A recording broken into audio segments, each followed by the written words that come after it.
Hello and welcome back to iRacing Rush. This is episode 44 of the series.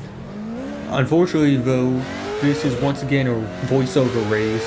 I promise the INDYCAR race at Iowa that is later in this episode isn't like this, but OBS Studio once again decided that my microphone did not exist, even though it was obviously plugged in and I did not change anything. So unfortunately we have another voiceover race for Late Model Stocks at Concord.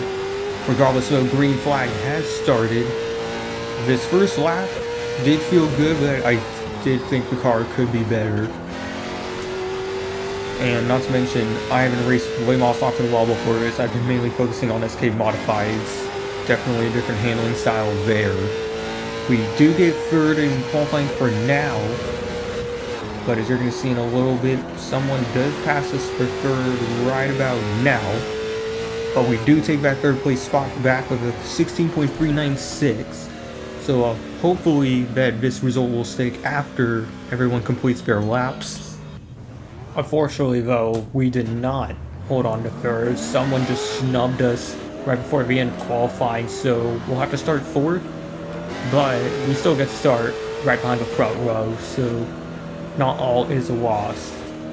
Tyson Sandover is still on the pole. And the last time we actually raced here at Concord, we did get a win in the SK Modifieds. I honestly don't know if that was part of an episode of iRacing Rush. I'm not able to remember anything anymore, I guess.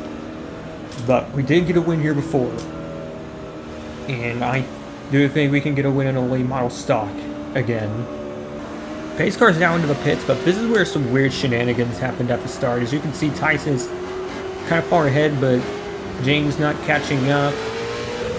Camille, I don't know if he got brake checked or what, just something happened. He isn't able to start well, so we immediately get promoted to third.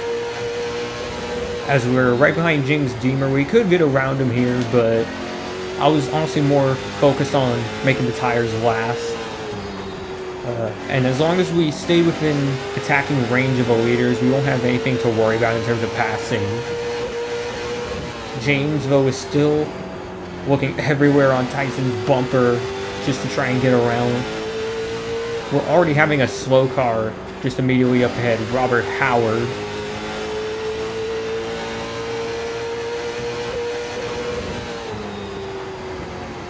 And as you can see right here, James gets another run on the exit of the corner thanks to an awkward line from Tyson, which he seems to always be doing, having awkward lines, costing him time, but once again, he's still hanging on to the lead.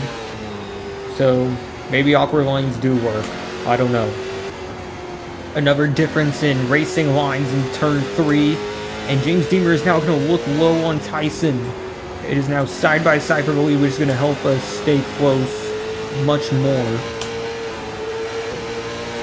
A little slowdown from James. I guess he had a bit of a moment. But that's going to let us send it down the inside, take over second.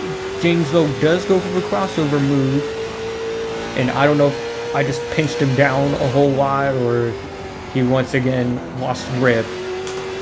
But we clear him for second, and now we get to focus on Tyson for the lead. And this just shows how much a wider entry lane can help you, because right here, Tyson, it's kind of an awkward exit as we send it down the inside on the front straightaway entering turn 1. Still holding on to the inside. A little bit of contact there. The car kind of drifted up, so kind of my fault. But at least we have the lead, though, before we even reach lap 20, so now the main key here is, now that we're opening up a gap, it's time to back off a little bit, once again save the tires, and just make sure we can get to the end of the race without blowing them out. Lap 24 is when I finally reached some lap traffic, and for some reason Scott Walker tries to let me out of the way but doesn't do a good job of it. He still lets me by though, so I'll give him credit. But now we have to focus on Robert Howard and Jason Brady, where things are going to get a lot more weird as time goes on. So I'm now on the inside trying to get around Jason. And I thought there was more than enough room up there, but for some reason we made contact. He hits the wall. Somehow that's a 4X, even though it didn't look like that serious of an accident, but maybe I could have left more. And of course, this is a late model stock, so sometimes it won't be as grippy on exit. So I do apologize. Robert Howard, though, being a bit more stubborn, he does not want to let me go. I'm going to try to have a look at turn 3, but I don't have enough on him. Still trying to get a unique entry line to have more pace in him, but once again, just look at... just cutting me off again, no reason. So, at this point, I'm kind of pissed. I start thinking I'm going to have to move him, and a little tap on the wall in turn 3, of course, does not help. Going into turn 3, we get a message about a car stopped up ahead, and that's the number 3. I don't know what the heck happened to him, but that finally lets us get to the inside of Robert and pass him. And here's a couple more lapped cars ahead. That's Jake Thomason and once again Jason Brady. And this was the point where I hope he didn't have a grudge against me for that incident, as we already reached halfway about a couple laps ago. Closing in on the 9, just wanting to get around him. Very bad entry into 3. That's going to help us get around. But we have another stopped car. Again, that's Chris Bailey in the 16 who got spun around and is stranded on the inside. As we try to close in still on Jason Brady, or should we really, considering what happened just a bit ago? And besides, we now have over a 4-second gap on Tyson. It's like, we don't have anything behind to worry about anyway. So around here, this is when I did decide to just back off even more to preserve the tires and just make sure the car will last. I don't want to make any dumb mistakes to throw myself out of a race. But a bunch of dudes ranking for 20th do have a habit of doing that for me. If you know, you know. But coming up to 20 to go, we once again have a wreck and 2 cars up into the wall. One of them still trying to get back to the pits, smoking on the track. And yeah, just 2 more cars unnecessarily wrecking themselves out of the race. Still trying to hold on to the car. As you can see, it's now getting a bit tighter now that we're 40 laps in. I did expect that to happen, though. And by the leaderboard, we are now 8 seconds ahead without effort. Just expanding that safety net as there's that car again. I think that was Dennis Profit in the pits. Alex Heath, though, kind of has a run-in with that same Jason Brady. As you can see, he had a bad turn 3, but then has to lock up, I guess, for Jason. And I'm once again trying to get around, but they're, of course, trying to make my job as hard as possible.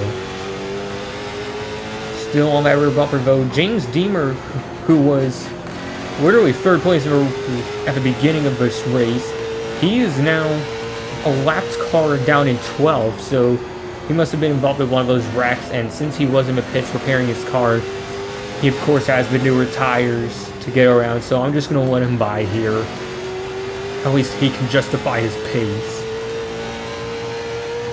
The battle continues between Jason and Alex, as James tries to get around both with the newer tires. A little hit on the wall for Alex, as James trying to get around him as quick as possible. But as you can see further ahead, we're now having a bigger and bigger group of lapped cars. The gap is, or no, the pack is now comprising of 8 cars, including myself, and with this big pack of lapped cars, some people trying to get around each other, I do expect things to happen, and we close in on more guys ahead, which makes the group even bigger. Someone gets sent all the way up. That's Scott Walker in 6. Everyone's still fighting for, I guess, make-believe positions, because some of them aren't even racing for position. And here comes Alex Heath trying to get to the inside of Nicholas Johnson. Almost a wreck there, but somehow they hold on to it. And then he comes back up and hits the 3 again. Final 10 laps becoming unnecessarily rowdy. All because of lapped cars. Trying to get to the inside of Alex Heath. I think he had a little hit on the wall, and he tries to cut me off for no reason. I honestly should have dumped him there. But the 3 is also getting all over Chris Kern's bumper, wanting to get around him as well. And then Alex Heath comes down and hits me for no reason, as the 3 and the 2 almost put each other out all over again. I am all over the place trying to avoid the wrecks. But somehow, we get away without incident. We're now at 6 to go. Chris Kern's bumper is all messed up. Luckily, we get to the inside. I still have yet to understand what Chris said there. 5 to go. A 3-pack of cars. A couple of them being Dennis Profit and Nicholas Johnson. Still battling each other, whether it was warranted or not. John Weaver is now getting passed.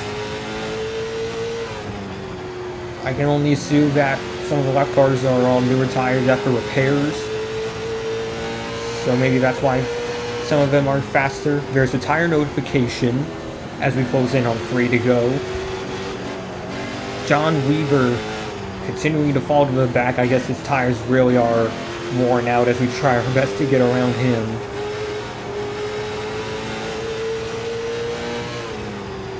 And we're finally able to do so as he has a big cutoff on Christopher Brown.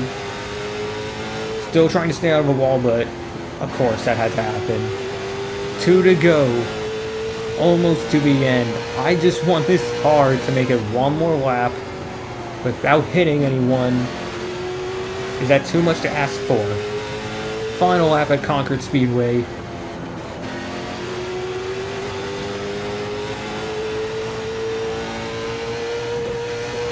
Into turn 3. It is once again a late model stock victory, this time at Concord.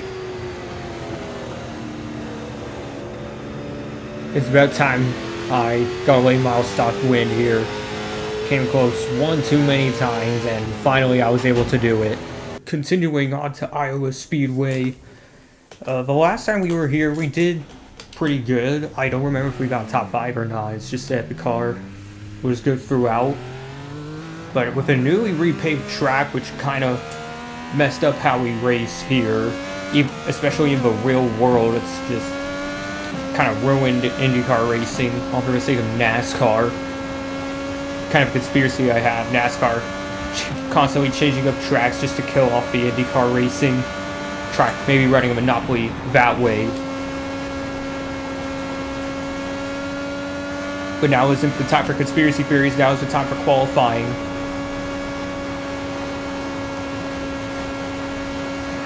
We got the tires warmed up. Time for our actual push lap.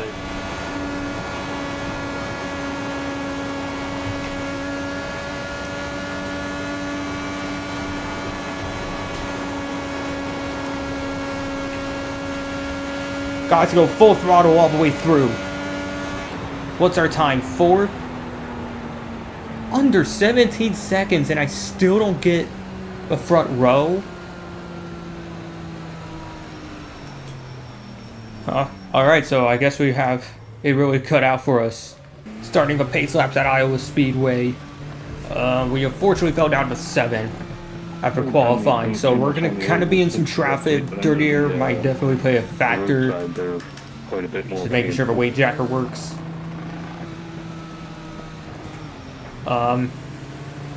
I do kind of expect, though, to be quite a few wrecks, just because I've seen how some of these races play out. Cautions are very normalized, let's just put it that way. But back to the conspiracy theory I had on NASCAR, kind of ruining the tracks. It's not just Iowa, it's also Texas, if you know about the repave and the whole PJ1 thing. I honestly don't know any other track. I know Pikes Peak International Raceway over in Colorado is kind of a weird story. I can't fully grasp it, but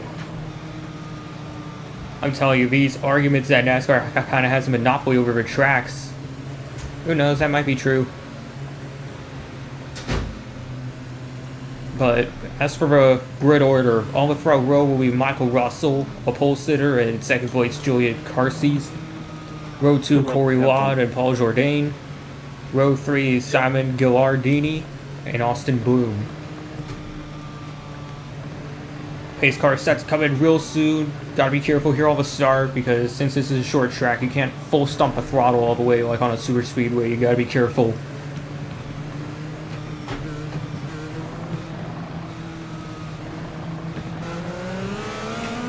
Green flag, and we already have someone spinning off. I'm expecting a caution, but we don't have any. So for some reason, no caution to start things off.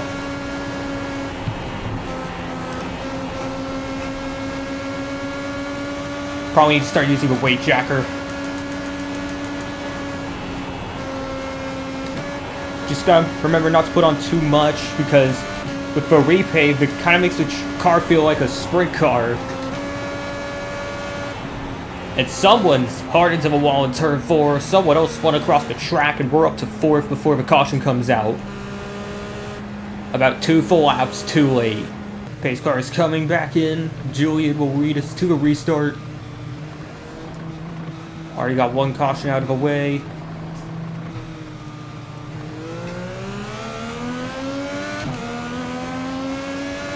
Green flag, got a good run on Michael.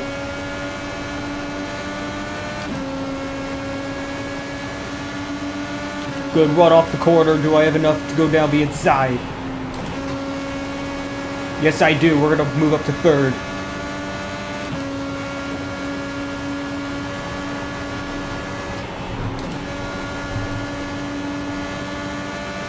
Gotta remember, even though I can take 3 and 4 full throttle, 1 and 2 could get a little bit more sketchy. Oh, never mind. Had to back off a bit there.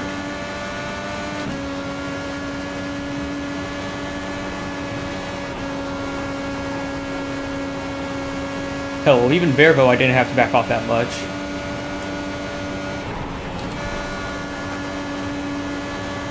So the car's handling really good right now. Just gotta keep running consistent. Don't do anything stupid. We'll have a good finish at the end.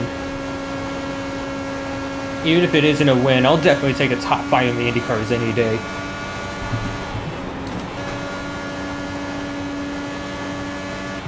Well, we're gonna have to put a pause on that. We have another caution. Pace car set to come in after our 2nd caution. Let's see how far we go this time.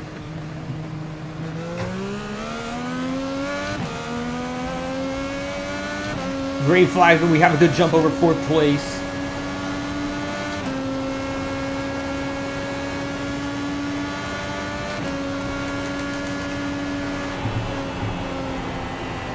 Not even 1 lap. How do we have another caution already?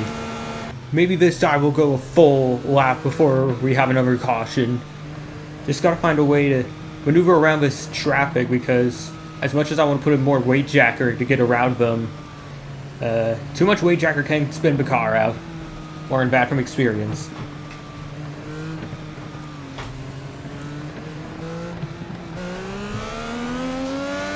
Green flag.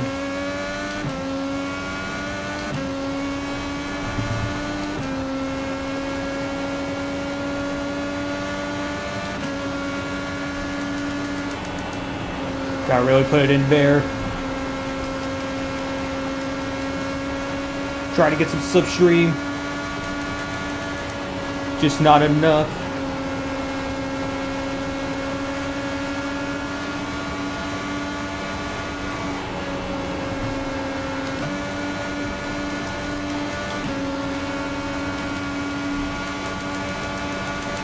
Hopefully I can send it a bit. Not enough. Don't have enough room. Just gotta keep managing. We'll be okay.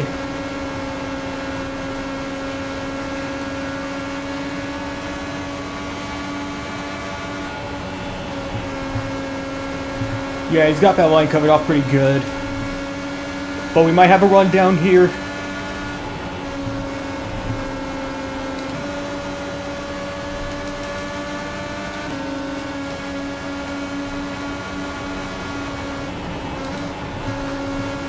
I could have hoped for a better run off that corner, but I just didn't have the speed for it.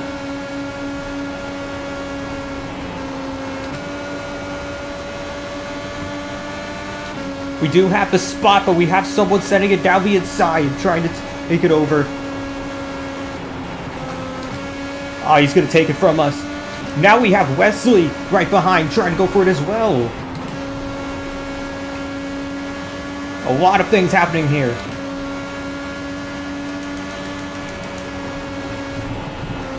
All while we're letting Julian run away with the lead. He's now pulled over for a second on us. Stuck in the wall. Someone's in the wall, but no caution again. Whoa, something happened to second place. I think he hit the wall. That's going to drop him down, and we're up to third again.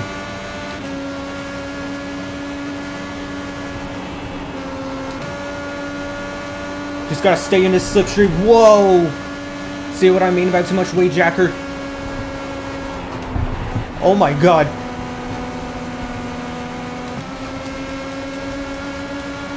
Yeah, I gotta back off here. I don't know why. The car's suddenly loose. I'm seeing right rear tire temp is in the yellow. I think we're smoking the right rear with all the weight jack we're putting into it.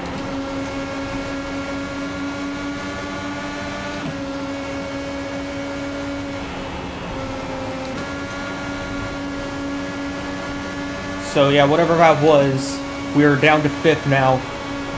But at least we're still in the top 5.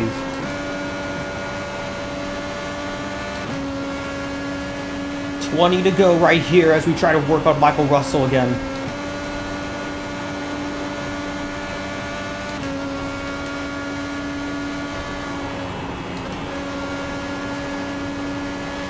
He is kind of pulling away on us though, probably thanks to some slipstream from Paul Jourdain.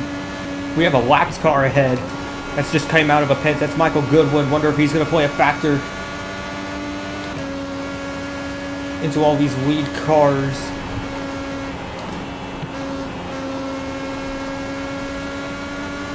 Trying to hold on to 5th.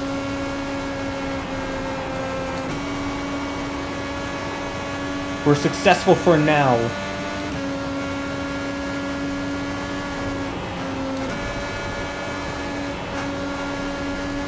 But probably not for long.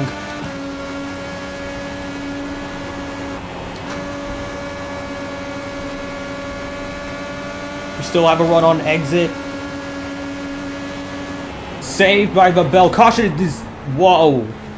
Scared the hell out of me. And what happened to Julian? A lot to comprehend from all of that. Caution saves us from losing a top 5 spot. But if the same... Oh yeah, something did happen to Julian because he's the only one pitting and he's doing it very early. I'm just assuming...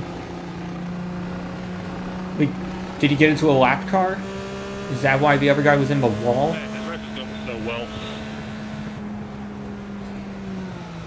Damn, I hate to see it. Feel bad for Julian doing all this work just for it to be thrown out. So now we have a new leader, Wesley Cadwallader.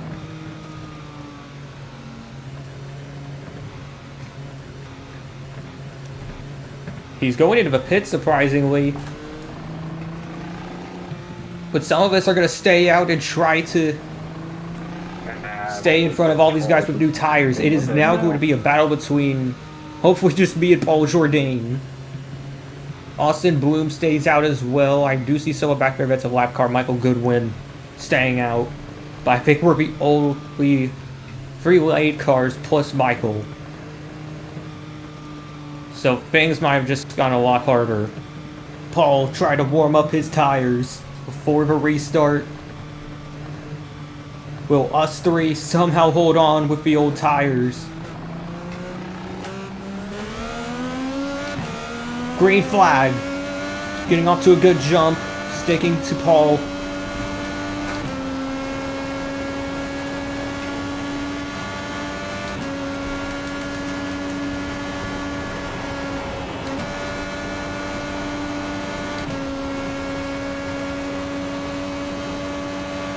Trying to catch that slipstream as we have 5 to go.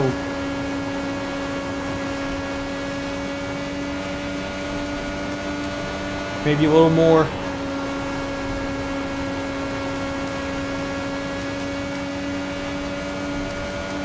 But somehow he is still pulling away. He knows something about this track that I probably don't. Whoa, did he just hit the wall? That'd be a hell of a way to choke it. 3 to go.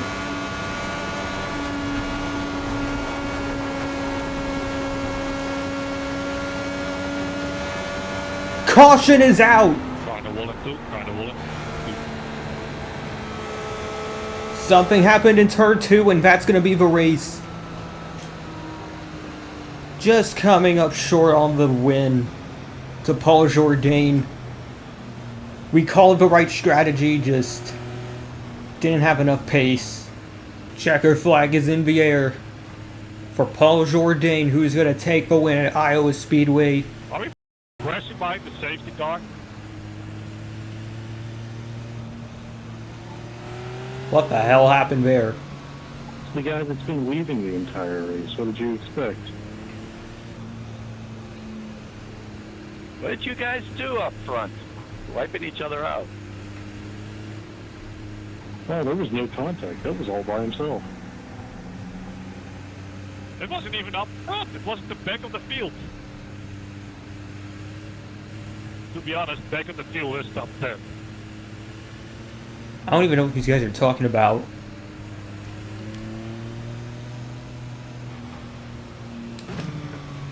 Well, that is the race, though.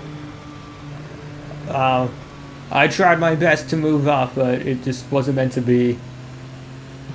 If you guys want to see more iRacing content like this, please like and subscribe. It'll mean a lot to the channel. And I'll see you all another time.